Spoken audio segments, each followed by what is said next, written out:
Et que c'est dangereux, mais je tenais à ouvrir cette petite partie de vidéo pour vous maintenant pour vous expliquer un petit peu.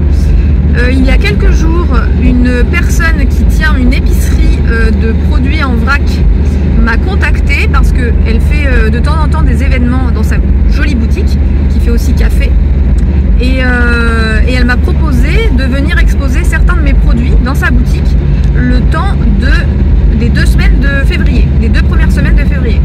Donc c'est une proposition que j'ai tout de suite acceptée avec joie parce que franchement c'est trop cool comme idée déjà, et puis en plus de me proposer c'est génial. Sauf que il fallait que je prépare tout ça, et c'était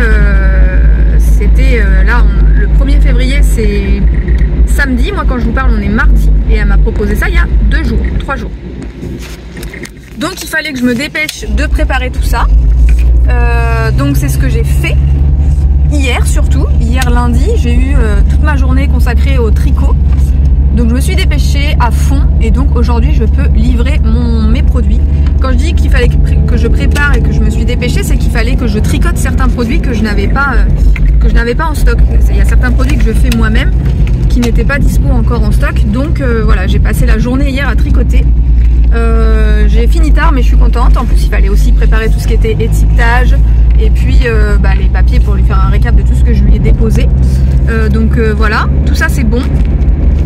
Là je vais juste m'arrêter chez Action juste avant là d'aller déposer mes produits, parce que je voudrais acheter une petite boîte style Saint-Valentin pour la déco dans la boutique, pour inspirer un petit peu les gens, parce que c'est vrai que ça fait des beaux cadeaux de Saint-Valentin. Donc voilà, je voulais faire ça, et puis après je vais livrer mes produits. Ça y est, toujours en voiture, mais quelques heures plus tard, puisque là on est sur la fin de journée, il est 16h10. J'ai bien déposé mes produits en mohair à la boutique, donc ça s'appelle l'épicerie minimaliste à Loches. Et donc c'est une épicerie qui vend des produits en vrac, et qui a récemment, à l'automne je crois, ouvert une petite zone thé et café qu'on peut prendre sur place, c'est à côté de la gare, donc c'est trop mignon. La personne qui s'occupe de ça, qui a fait ça, a vraiment du goût, et vraiment c'est trop chouette. Donc je suis trop contente qu'on m'ait proposé d'exposer mes produits là-bas. Je sais pas si je vais vendre grand chose, mais au moins ça va me faire connaître à plus de monde, donc c'est chouette. Ma journée s'est poursuivie avec quelques magasins, sachant que ma voiture ne ferme pas à clé. Je vous explique pas le stress, hein. C'est pas très agréable de se dire à tout moment on peut me piquer des trucs. Bon, ma voiture ne fermant pas à clé, c'était pas l'idéal, parce que du coup je pouvais pas, fallait que je fasse dans un ordre bien précis les magasins pour qu'il y ait qu'il n'y ait pas trop de valeur dans ma voiture, au cas où. J'ai fait des petites emplettes, je vais vous montrer en arrivant. J'ai un problème, je pense, parce que je suis dans une optique d'acheter moins de vêtements, puisque j'en ai déjà beaucoup trop et que j'arrive pas à vendre comme je voudrais sur Vinted. Je pense que la raison pour laquelle je vends pas beaucoup sur Vinted, c'est pas que j'ai des goûts de chiottes, j'aime me dire ça, mais c'est plus parce que j'achète pas de marque, et que je pense que sur Vinted, de marques ou de grandes enseignes, et je pense que sur Vinted c'est ce qui est le plus recherché. Du coup je vends pas beaucoup, et ça m'embête un peu parce que j'ai plein de choses à vendre, et en plus de me faire un petit peu de sous, même si franchement ce que je vends sur Vinted c'est 2 €, 3 €, 5 €, il y a vraiment des tout petits prix. Si vous voulez, je vous mets le lien de mon Vinted en barre d'information de cette vidéo, et vous pourrez aller faire un petit tour si ça vous dit. Et si vous venez d'ici et que vous me prenez quelque chose, dites-le moi en message. Et donc j'aimerais me faire un petit peu de sous, certes, sur Vinted, mais surtout me débarrasser, parce que c'est des vêtements que j'ai pas envie de jeter, bien sûr. De toute façon je jette jamais les vêtements, la dernière étape au pire c'est Emmaüs, à part s'il y a des trucs vraiment troués, dégoûtants, enfin voilà, mais ça m'arrive pas souvent. Mais du coup ouais, généralement l'étape finale c'est Emmaüs, mais sinon j'aime bien soit essayer d'en vendre en brocante, soit vendre sur Vinted, bref. Et j'aimerais me débarrasser aussi parce que là j'ai 2 énormes caisses de fringues qui m'embarrassent quoi. Bref, tout ça pour vous dire que d'un côté j'ai trop de vêtements et j'essaye d'en vendre et je galère, et d'un autre j'ai une passion pour les fringues et du coup j'ai pas pu m'empêcher. Alors donc évidemment je me suis trouvé des petites choses que je vous montrerai en arrivant si ça vous dit. Bon, je pense que ça va vous dire. Alors il faisait une pluie pas possible et maintenant un grand soleil, donc ça brille sur la route. Ouais, donc je vais vous montrer ça en arrivant, mais là je viens de récupérer mon drive, donc il va falloir que je range tout ça avant de me poser tranquillos et de me boire une petite infusion. Voilà, qu'est-ce qui s'est passé de spécial? Pas grand chose, hein, pas grand chose, mais j'ai trouvé des belles petites choses par contre. Coucou, me voici bien arrivée à la maison, je suis dans la chambre, il n'y a pas beaucoup de lumière, il y a le Thermomix qui fait du bruit, il y a sûrement mon chéri qui va venir me déranger, mais je voulais vous filmer ce que du coup je m'étais trouvé comme petite pépite. Premièrement, donc je suis allée chez Nose, et chez Nose, il y a toujours des petites pépites. Je me suis trouvé un soutien-gorge, je vais pas vous montrer le soutien-gorge, mais juste pour vous dire, parce que j'ai découvert cette marque, c'est une marque qui fait vraiment attention aux matières. Donc il y a le petit... souvent en fait chez Nose, ce qui est bien c'est que il y a plein de marques différentes, en fait c'est du dégriffé, donc des invendus. Donc on peut tomber vraiment sur des belles choses et des fois même des... Alors j'ai pas poussé plus l'information, hein, mais des fois même on peut tomber sur des belles marques. Là je ne connaissais pas et en tout cas j'ai beaucoup aimé les matières, c'est pour ça que je vous en parle. Donc il y a le petit logo Ecofibre. Voilà, mais la marque ça s'appelle Dorina et les matières sont vraiment super agréables, c'est sans armature, je supporte pas les armatures, et la dentelle est en velours, donc vraiment tout est, je sais pas, j'adore. Vous savez des fois il y a des matières synthétiques qui sont désagréables, mais là c'est vachement agréable. Donc je suis très contente de cette trouvaille et c'est pour ça que je voulais vous en parler parce que c'est une marque que je connaissais pas, il y avait plein de modèles différents. Et voilà, Dorina, et le soutien-gorge m'a coûté 3,99 €.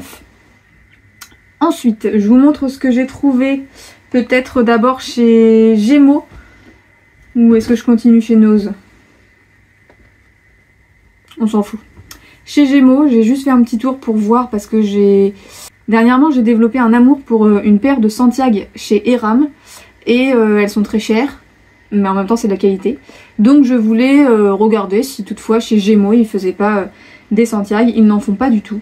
Donc voilà, puis quand on a un coup de cœur, peut-être que je craque. En fait j'hésite entre celle de chez Eram, je vous les mettrai là, et celle de chez Besson, qui sont très bien, qui sont fabriquées au Portugal, ça j'aime beaucoup, mais qui sont pas dans le coloris beige que j'aurais préféré.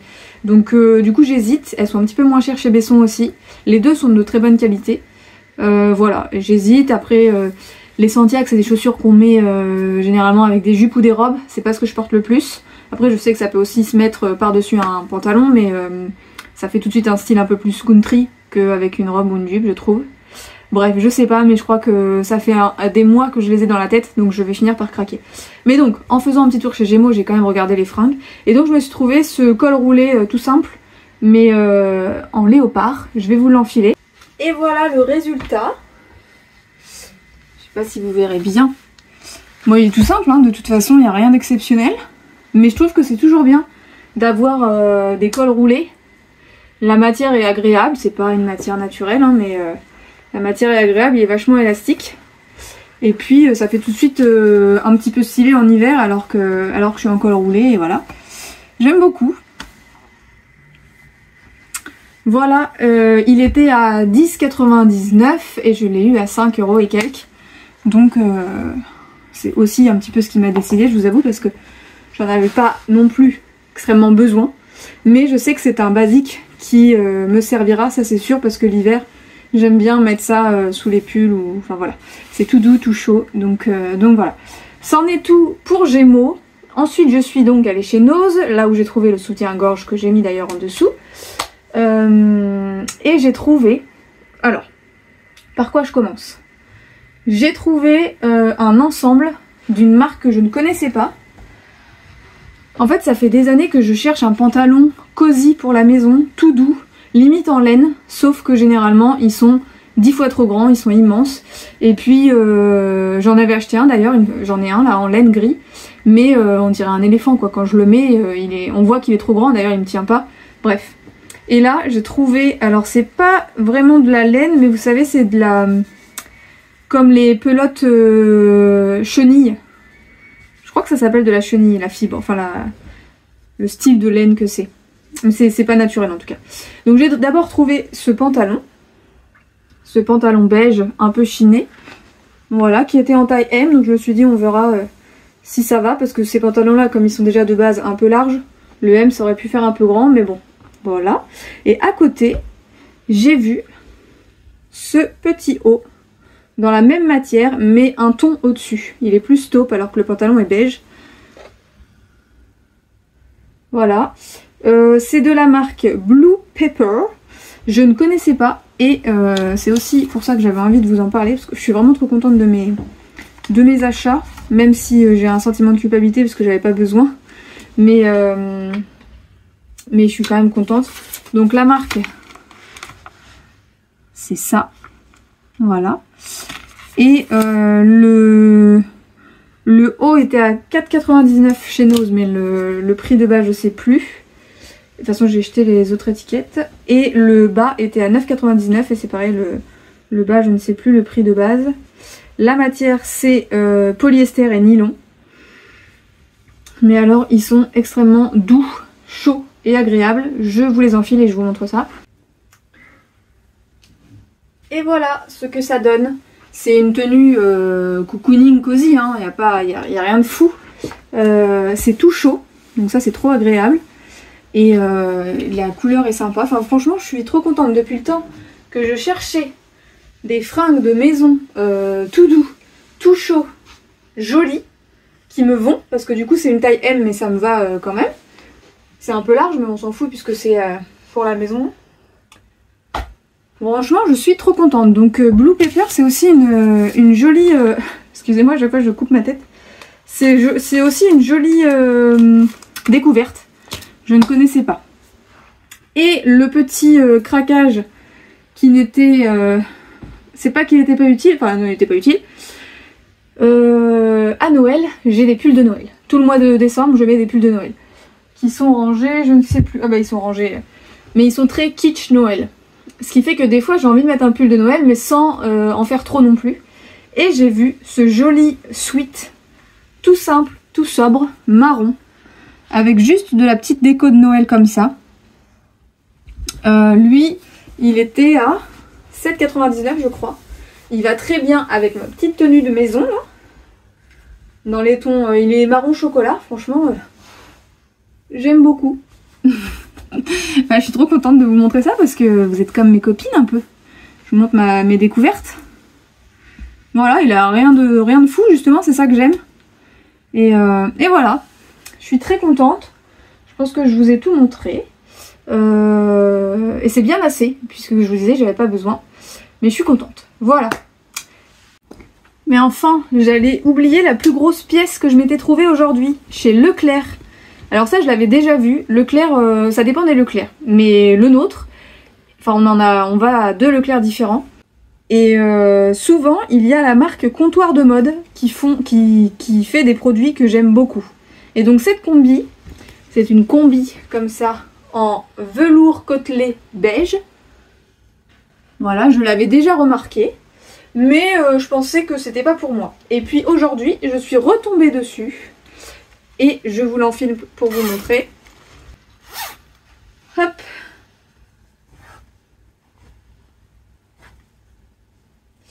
Et en fait, je me suis sentie super bien dedans, direct.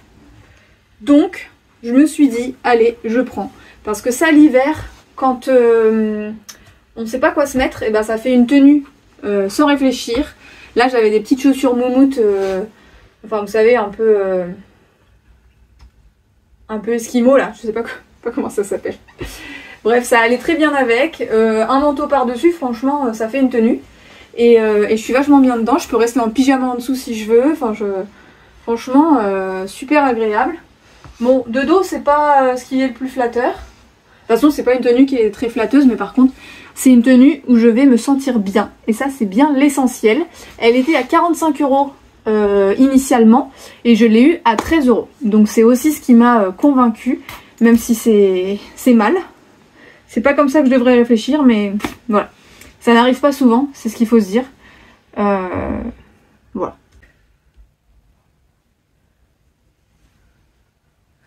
Et puis si jamais vous avez besoin que je change un joint de culasse, eh ben je suis prête. Voilà.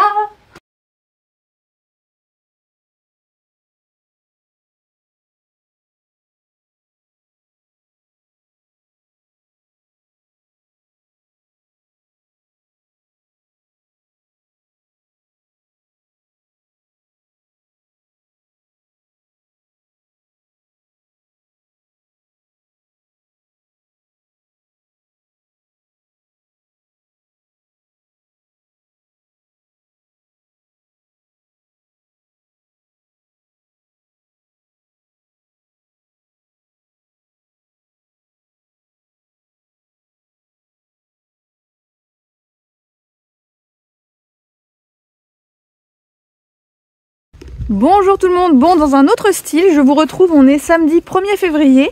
Normalement aujourd'hui c'était la tonte des chèvres et puis finalement ça a été annulé au dernier moment puisque notre tondeur n'était plus dispo. Et c'est pas grave puisqu'on a de quoi s'occuper. Comme je vous l'ai dit je crois dans une autre vidéo, ou alors peut-être que sur Instagram, nous avons commencé à bricoler un abri pour notre bois de chauffage, puisque jusqu'à maintenant on stockait notre bois de chauffage sous des tôles avec des ficelles et tout ça. C'était pas le plus pratique et le plus efficace. Du coup on s'est dit qu'on allait construire un abri à bois. Donc c'est ce que nous avons commencé il y a quelques jours. Et donc là, comme aujourd'hui on a du temps qui s'est libéré, eh bien on y est retourné sur ce chantier. Et donc je vais vous montrer un petit peu en quoi ça consiste, qu'est-ce qu'on fait et voilà. Donc à la base on stocke notre bois sous cette forme, donc comme vous pouvez le voir sur des palettes avec des tôles au-dessus qui sont maintenues avec plein de pierres et de parpaings pour pas que ça s'envole, plus des ficelles pour tenir les tôles, voilà. On avait plusieurs tas comme ça. Quand il y a du vent, quand ça souffle beaucoup, nos tôles ont tendance à s'envoler. Et puis le bois prend un petit peu quand même la flotte. Donc à cet endroit-ci, nous avons décidé de faire un abri pour le bois. Donc là avant il y avait des palettes effectivement avec les bûches et les tôles. Donc mon chéri a tout vidé et donc on s'est mis à faire un abri à cet endroit-là. Donc comme vous pouvez le voir, il y a la structure qui est bien avancée. Là, on a bien avancé ce matin. En fait, le premier jour, on a vraiment tout préparé en termes de matériel puisqu'on fait que avec du bois de récupération. Donc il y a des planches qu'on a dû couper en deux dans la longueur pour faire 2 planches. Voilà, il fallait trouver des bonnes longueurs aussi parce que c'est quand même des sections assez longues. Hein. On a des sections de 2,50 m je crois. Plus des poteaux, donc les piquets qui sont à droite, c'est des piquets de notre ancienne clôture, enfin de notre clôture qu'on avait fait pour clôturer notre terrain. Il nous restait quelques piquets, donc voilà. On a conservé les palettes qu'il y avait au sol déjà de base. Et voilà, et donc je vous montre un petit peu. On s'est fixé, donc là c'est un garage, mais qui nous sert pas en garage, mais plutôt en endroit de stockage. Donc là on est au dos du garage, on est un petit peu à l'arrière de notre jardin. Le gros cylindre là c'est un récupérateur d'eau qui est très pratique puisqu'il est gros, donc en fait il récupère vraiment beaucoup d'eau. Il y a un petit robinet en bas, donc on s'en sert vraiment tous les ans pour arroser notre potager. Après il est à un endroit qui est pas terrible parce qu'il est quand même assez visible. Il est pas très joli, mais on peut pas le bouger parce qu'il pèse 1 tonne, enfin, ou si ça se trouve même plusieurs tonnes. Je sais pas, je me rends pas compte, mais il est vraiment très lourd parce qu'il est en fonte. Et je me demande même s'il est pas posé sur des plots de béton, bref. Donc il est imbougeable. Du coup, il nous gênait un petit peu, comme vous pouvez le voir, pour faire l'abri. Et finalement, on a décidé de se mettre autour de lui. Comme ça, dans un sens, ça va peut-être aussi un peu le camoufler. Et donc là, comme je vous disais, on est à l'arrière du jardin, donc notre maison est vers la gauche. Vous avez l'accès au pré où il y a Sublime, Bambou et les moutons. Ce bâtiment de garage, et donc au dos du garage il y aura l'abri bois, et ensuite on a un petit bout de jardin qui donne sur la plus jolie vue qu'on a. Alors là c'est l'hiver, donc tout est mort on va dire, mais voilà, c'est quand même un coin qui est sympa. On est exposé plein sud et on a notre bac à vache qui est ici, dans lequel on se baigne l'été, et voilà, ici on est plutôt pas mal. Et donc pour vous montrer un petit peu ce qu'on a mis en place pour faire notre abri, donc on s'est fixé contre le mur du garage pour tout le fond de l'abri. Donc ces poteaux là ainsi que le plafond est fixé carrément dans le mur avec cheville et vis. Et puis après tout ce qui est vers nous là, les poteaux ici, ceux-là ils sont plantés dans le sol. On n'a pas fait de béton au sol, hein, on a juste planté comme ça, donc on espère que ça va aller. On a enfoncé d'à peu près 30-40 cm, ce qui est pas énorme, mais en même temps après nos poteaux étaient trop courts, donc parce qu'il fallait qu'on reste quand même à la même hauteur que le réservoir pour que voilà on puisse l'intégrer dans notre structure. Donc voilà, ça fait 2,30 m ou 2,20 m de haut au plus bas.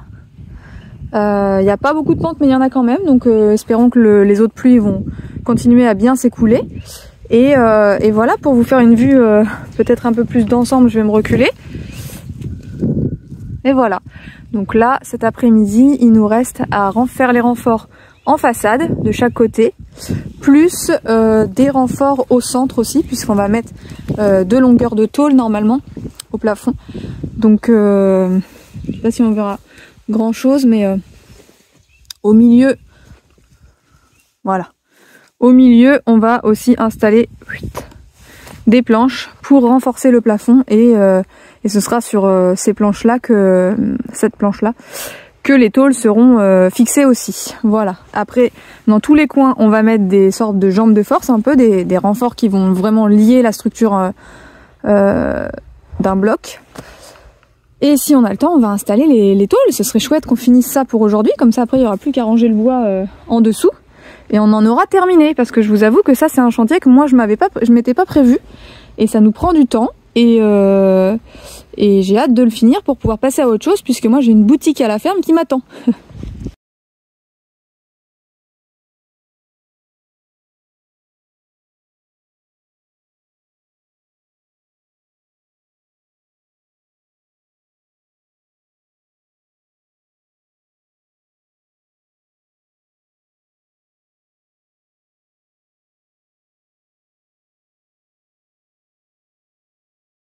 Bonjour tout le monde, bon nous sommes le 11 février et je m'apprête à débuter le tri des toisons, puisque après la tonte vient le tri.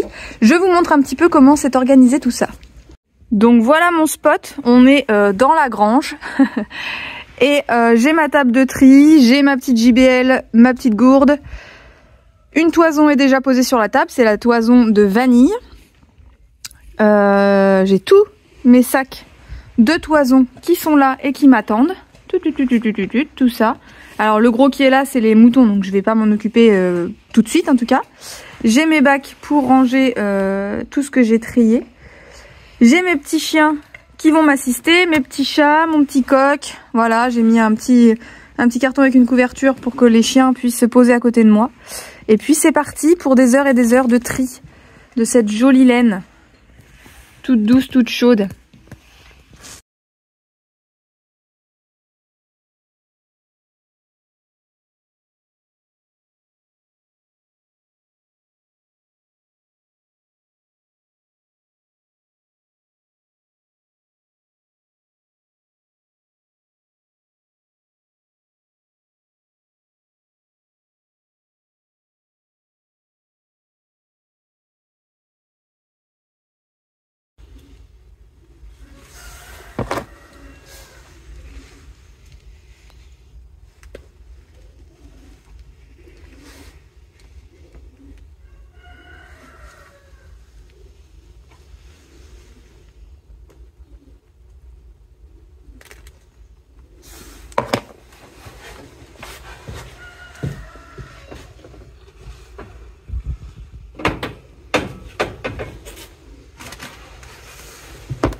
Allez, le bout.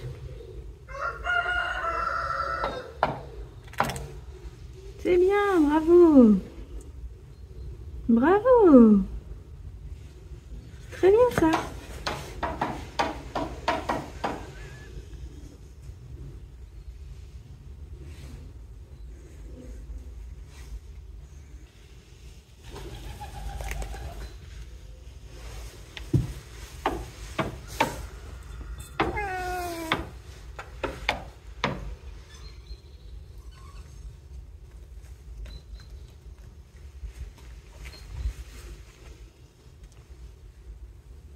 Voilà, c'est bien ma poulette. Bravo.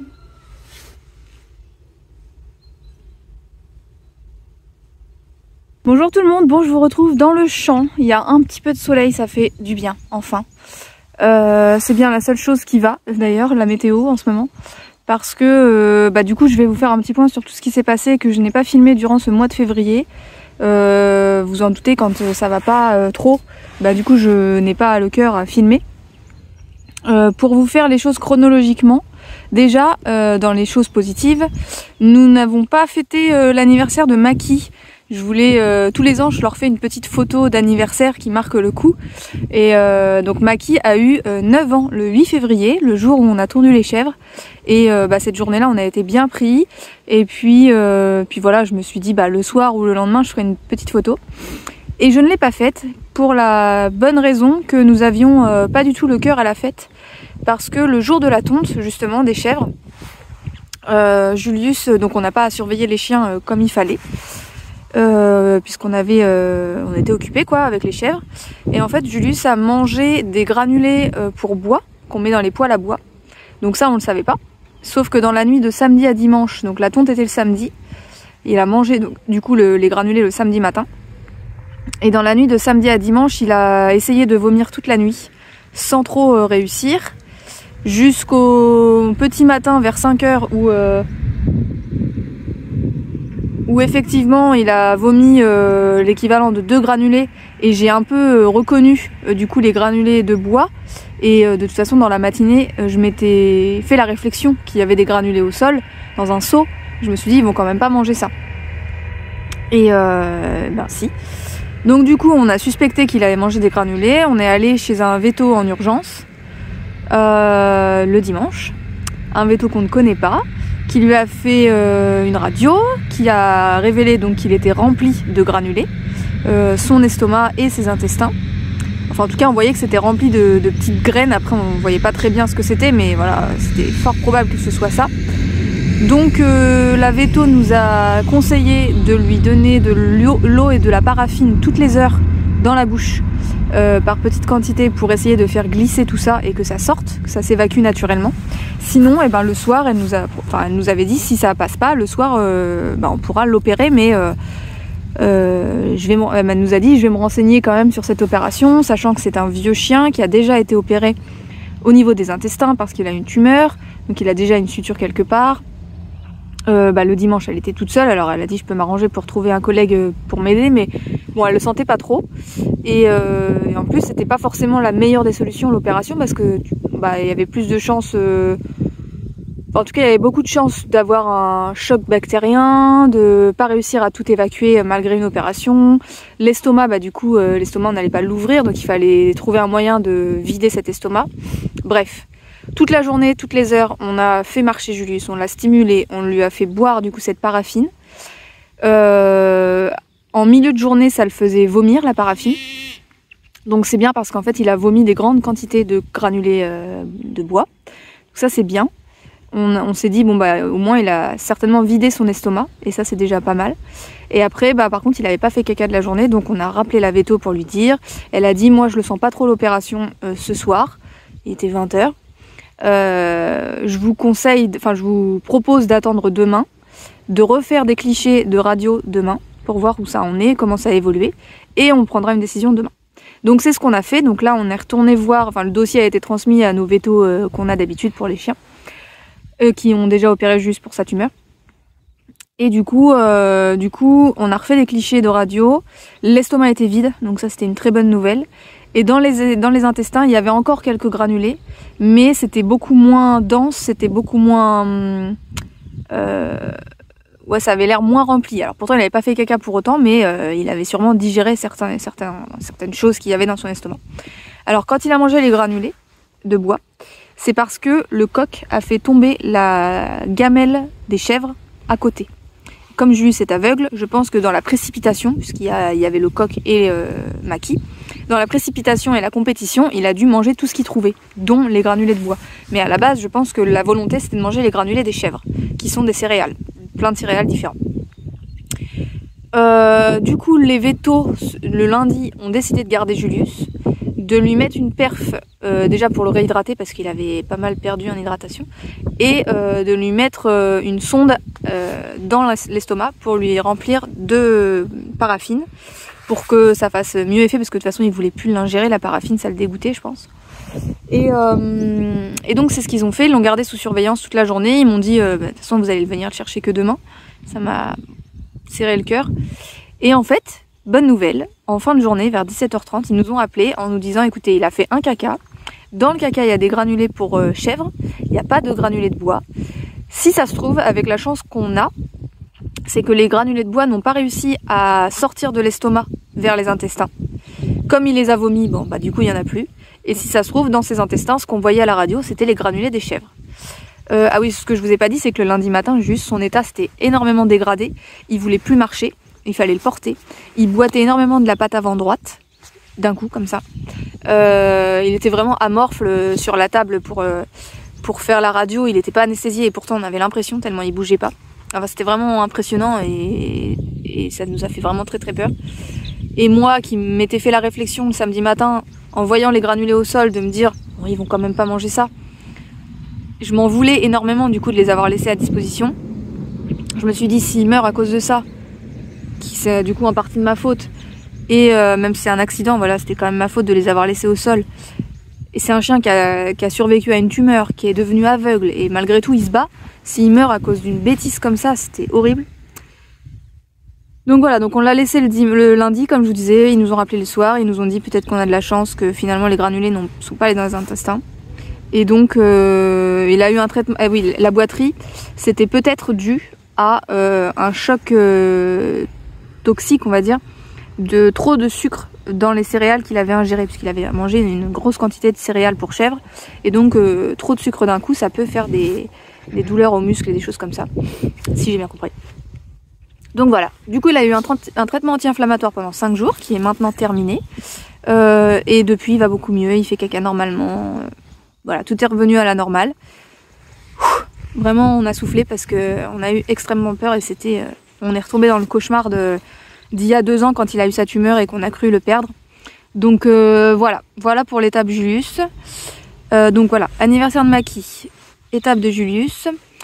Pendant la tonte, si vous l'avez vu, je vous en ai parlé dans ma vidéo justement concernant la tonte. Si vous l'avez pas vue, c'était celle de la semaine dernière ou de la semaine d'avant, je vous la mets juste ici. On a décidé de pas tondre Barnabé, le vieux bouc, le papy Barnabé, qui va avoir 13 ans et qui était déjà pas mal affaibli là cet hiver. En fait je pense qu'il a des soucis pour manger le foin et tout ça, donc il mange beaucoup d'herbes, mais voilà, il s'alimente moins que les autres, ça se voit, même si on lui a augmenté ses granulés et tout, il a un peu dépéri. On a essayé de lui apporter une alimentation plus adaptée, mais voilà, quand ils vieillissent, au bout d'un moment on est un peu bloqué. Et donc on avait eu peur de le tondre et de l'affaiblir encore plus, donc on a décidé de pas le tondre. Ils sont restés en chèvrerie quelques jours, et puis au bout de quelques jours son état s'est dégradé. Il était de plus en plus faible, donc heureusement les beaux jours sont revenus. Donc il a eu accès à dehors, il a brouté, ça lui a fait du bien, mais pas assez. Et en fait il s'est affaibli de jour en jour. Et donc une semaine après la tonte, qu'il n'a pas eu du coup, il était vraiment plusieurs matins on est rentré dans la chèvrerie en pensant qu'il était mort parce qu'il était allongé de tout son long, la tête en arrière et tout. Finalement non. Et une fois qu'on le remettait sur droit quoi, ou sur pied, il était bien. Franchement il a pas du tout perdu la tête ni quoi que ce soit, il était vraiment bien présent. Son regard, il avait faim, il avait de l'appétit. Donc on s'est bien, enfin Franchement, je me suis occupée de lui du mieux que je pouvais.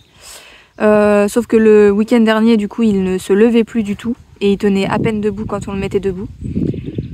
Donc je l'avais mis dans un box. La nuit, les autres chèvres l'entouraient. Donc ça, c'était cool parce que du coup, ça le maintenait au chaud aussi. En fait, ils se maintiennent tous au chaud en dormant ensemble. Mais du coup, c'était cool qu'ils se mettent bien autour de lui. Voilà. Et dimanche soir, vraiment, on s'est dit là, on va pas le laisser comme ça, à ne plus pouvoir marcher. Ça veut dire que du coup, il faisait ses besoins sur lui. Enfin, c'était compliqué. Et puis les ruminants, ça a besoin d'évacuer du gaz. Donc du coup, quand ils mangent, ils produisent de la fermentation et donc du gaz. Et donc donc on le levait de temps en temps, mais comme il tenait plus debout, c'était vraiment compliqué là ce dernier week-end. Donc lundi, hier, j'avais pris la décision on avait pris la décision avec mon chéri d'appeler le vétérinaire pour qu'il vienne l'euthanasier. Donc c'est une décision très difficile parce que ça veut dire que c'est nous les responsables. Mais en même temps, s'il souffre, c'est aussi nous les responsables. Donc c'est compliqué. Ce qui était difficile, c'est qu'en fait, il était très présent, comme je vous dis, par son regard, par son énergie à vouloir manger. C'est juste que son corps ne fonctionnait plus, quoi. Et voilà, moi je me disais, par exemple, chez les humains, les vieux, on les euthanasie pas parce qu'ils sont archi faibles. On essaye de faire au mieux pour les maintenir en vie dans des bonnes conditions. Mais bon, voilà, là, c'était vraiment... comme je vous disais, il se faisait dessus et tout, c'était trop compliqué. Et en fait, hier matin, en allant dans la chèvrerie, il était mort. Donc dans un sens, il est parti de la meilleure des façons, puisque en plus la veille au soir, dimanche soir, il était entouré, c'est dommage, j'avais pas mon téléphone, mais il était entouré de plein de chèvres, plus que les autres soirs. Vraiment, ils étaient tous agglutinés autour de lui. Je sais pas si c'est que elle sentait quelque chose ou pas, mais c'était trop beau à voir. Je vous mettrai une petite image de l'avant-veille où il y avait Olive et je sais plus qui avec lui. C'était trop mignon déjà, elles étaient 3. Enfin, ils étaient 2 autour de lui. Mais alors le dernier soir, vraiment, elles étaient au moins 5 autour de lui. J'ai pas filmé, mais c'était trop beau. Et du coup, le lendemain matin, on l'a retrouvé mort. Mais du coup, je me dis qu'il est parti de lui-même. Dans son box, bien paillé. Il avait mangé et bu le soir. Et il était bien entouré de ses copines, donc voilà, je me dis qu'il est parti de la meilleure des façons, même si c'est dur, et qu'il va beaucoup nous manquer, voilà. Voilà, c'est difficile de perdre ces animaux, il va beaucoup nous manquer parce que c'était vraiment un personnage, il avait les dents en avant, il venait toujours au contact des gens, c'était le bouc castré du groupe de femelles, physiquement il se dénotait un petit peu des autres, enfin franchement... tout le monde le repérait. Et puis c'était les Barnabé, le frère et la sœur. Donc on a toujours la sœur qui est là, qui a sa petite Ursula, qui elle est en bon état. Donc espérons que ça... Bon, j'ai été perturbée parce que mes parents viennent d'arriver pour m'aider à trier la laine. J'ai de la chance qu'ils viennent me donner un coup de main parce que c'est vraiment très long et minutieux comme étape. Voilà, bon... sujet clos pour Barnabé, maintenant j'attends que les carisseurs viennent, c'est toujours difficile aussi de traiter le corps après la mort. Mais normalement, heureusement, il vient aujourd'hui, donc on est juste le lendemain de la mort. Donc c'est bien.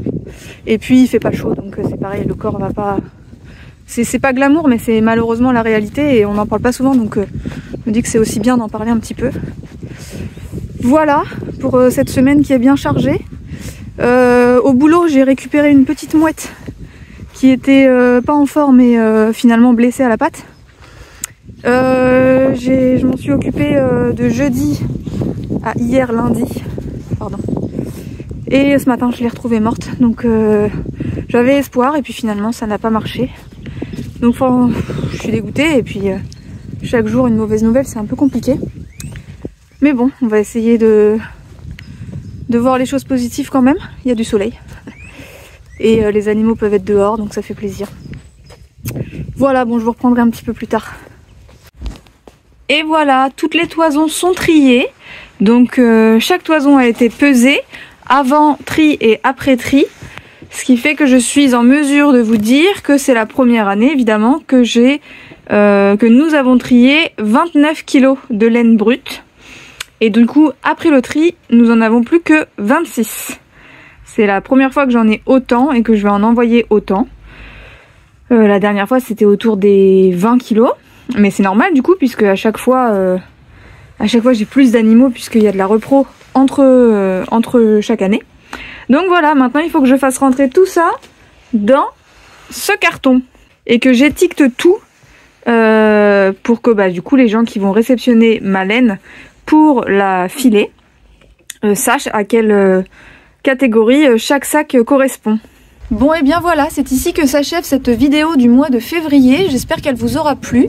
Bon, elle était chargée en émotions et en travail, c'était un mois qui était compliqué, épuisant. Là je suis KO en cette fin de mois, j'espère que l'arrivée du printemps, le soleil, les fleurs, la végétation qui renaît va me faire du bien, va nous faire du bien à tous. C'est vrai que moi, arrivé en février, je me dis c'est bon, on en a mangé de l'hiver, maintenant on peut passer au printemps. C'est bon, on a compris.